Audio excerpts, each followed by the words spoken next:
Hello and welcome back to the channel on our continuing voyage to become better blues players. My name's Mark and in this lesson we're going to look at 3 blues rock riffs from the band Free. There's a tab available for the lesson, so if you'd like a copy of the tab, see the description below, send me an email and ask for the tab for 3 blues rock riffs from Free. Okay, so you should have seen the 3 riffs that we're covering already, and we're going to start with the song Mr. Big, and the riff is quite simple. In fact, of the 3 of these, it's probably the easiest.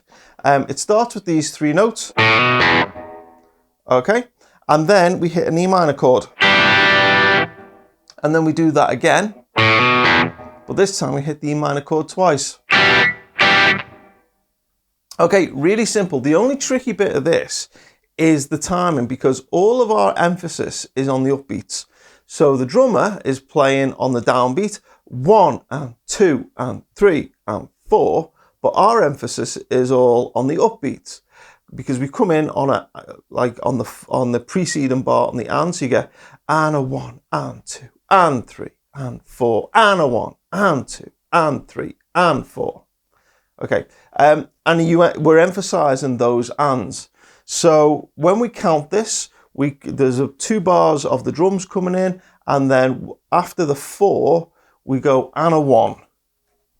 And that 1 there, that open E string, that's going to land on the start of the bar.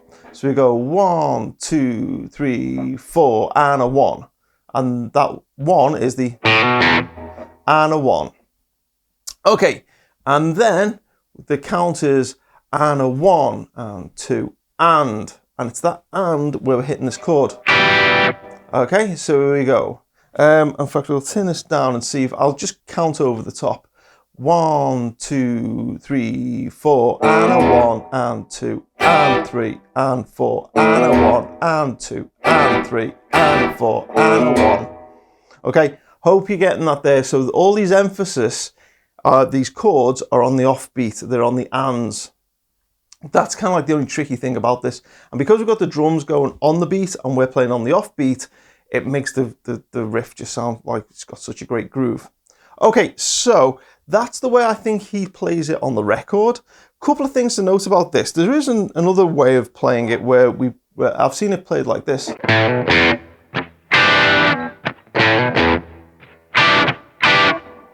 Okay, so what we're doing here is instead of playing that little opening hammer on open to 2 on the A string, instead of playing it there, we're actually just playing it 5 to 7 on the E string.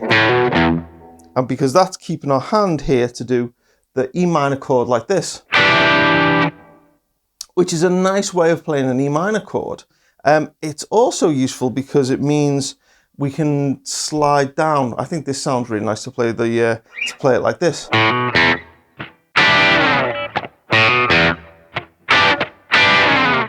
And we do that slide down afterwards. That works really nice. And in fact, if we're playing with our hand in that position, we can turn that E minor chord into an E7 flat 9, no, E7 sharp 9, basically the Hendrix chord, which gives it an even kind of bluesier feel. So the riff then would be something like this.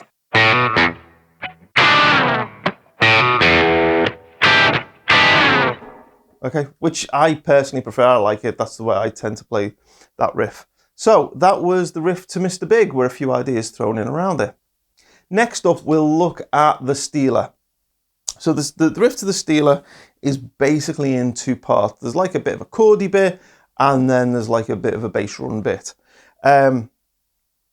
Those chords, it's basically an A to an E. I'm not going to have this on full volume because I want it to be a little cleaner. But the A to the E, A to the G will go like this.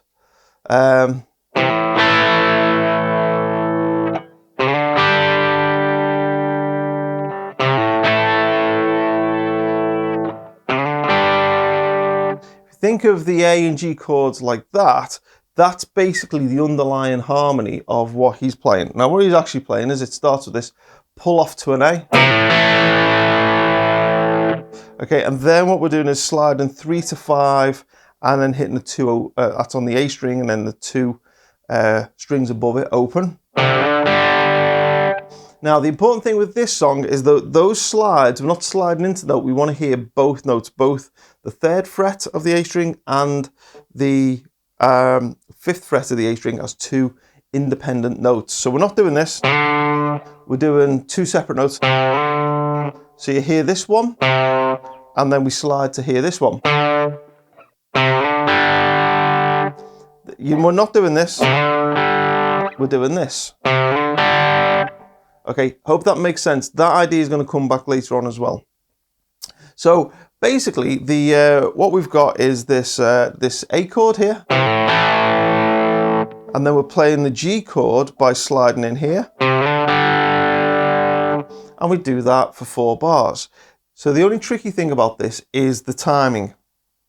So the way I count this is that we play that A chord, and then we count 2, 3, 4, and then we do the slide. And then we count 2, 3, and then on the 4, we slide down again. We go 4 and 1. Okay, so I hope that makes sense. So I'll count it out loud. 1, 2, 3, 4. 2, 3, 4. 2, 3. 2, 3, 4. 2, 3.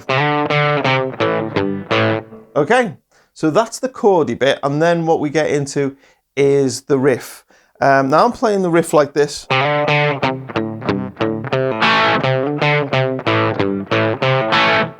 Okay. Tricky thing with this, again, is when we get that slide, we want that to sound as 3 separate notes. Like if I pick them, it would be this. Okay, we don't want it to sound like this. We want to sound 3 separate notes. Okay, you want those 3 notes to sound out separately, even though one of them we're not picking, we're just sliding to. So you get this. Okay, as I say, it's not this, which is kind of the tempting way to do it, but it's not. We want that note, all 3 of them, to sound out separately. Okay, and then it's just like a little bass drum. I am palm muting. I'm palm muting the bass strings with the side of my hand, but when we hit this note here, we want that one to ring out.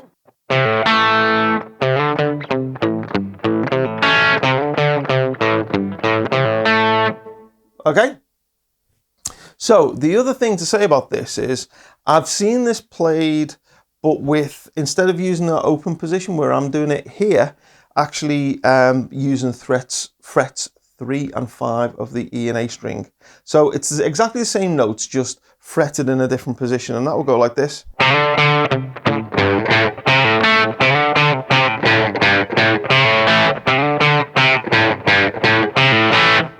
And I'll be honest, I don't find that quite as easy to play. I find that one a bit more tricky to play, because we're in this position here for the fretty bit, and then when we get that open A that we let ring, we've got to move our hand down, so it kind of gets a little tricky.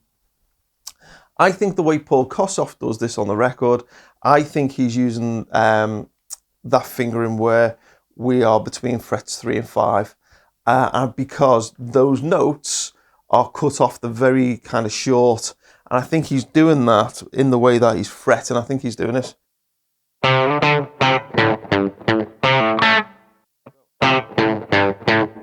So that's the way it sounds like he's making those notes really short.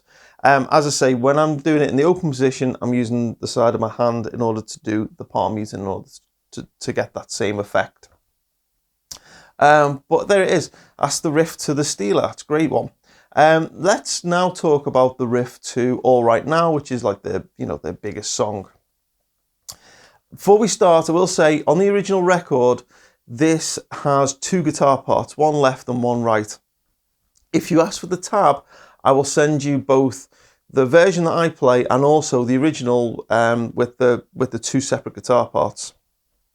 However, when Paul Kossoff played it live, obviously it was only one guitar, so what I've got is kind of an approximation of what he did live. He did it slightly different every time live, I'd say. you know, some of the timing and things were a little bit different. Listened to a few different live recordings. So what I've got is kind of like an approximation of that song using just one guitar. If you want it to be absolutely accurate though, you need two. Anyway, we're in the key of A for this one, and yeah, we start with a big A power chord. Okay, so the A power chord's dead easy. The only thing is that you've got to kill it off afterwards. Then we get an open A string, and then we get this particular figure here. So what we've got is 4 on the D string, 2 on the G string, and 3 on the B string. To kind of, yeah, it has that sound before going back to the power chord. And as I say, the only thing with this is you've got to cut those off so they're nice and sharp. Okay, and then we get into this part, which we get another open A string, before we then do the same shape, but this time without the index finger on, which means that the G string is now ringing open, and we're going to play 1 and 2 and. Okay, and then we're going to do the same thing again, but this time putting our finger back down, and then this time we're going to play 3 and a 4 and a. Okay, and then back to the power chord. Put it all together, you get this. 1, 2, 3, 4.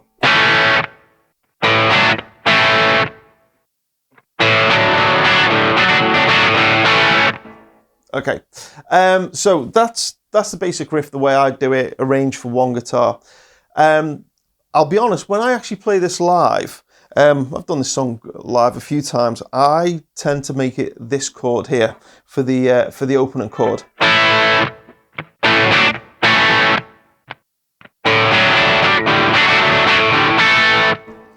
Okay, with the big stretch, so what I'm doing is I'm actually putting my little finger on the 5th fret of the B and E string while holding down that chord.